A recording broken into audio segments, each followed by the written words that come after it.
دو جواتامي لجنة مركزية يا اعتيادي بو تيدا هاتا بحث كرن مثلا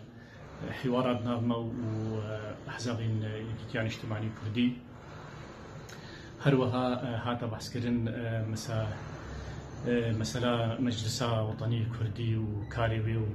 ويأكتيف كرنا كاري انجمن اجتماعي كردي وهروها جواتا أماني ويدار بخن مسألة دي مسألة مي وك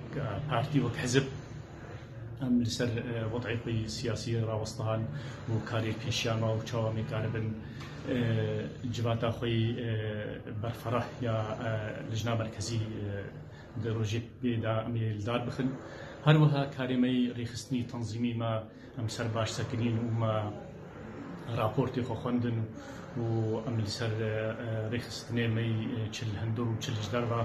عمل سروانی جی سکنین ما وضعی واشرو بکر هروها مسئله می راک هندنی اعلام جی ما باش تیدا آخافتن کرن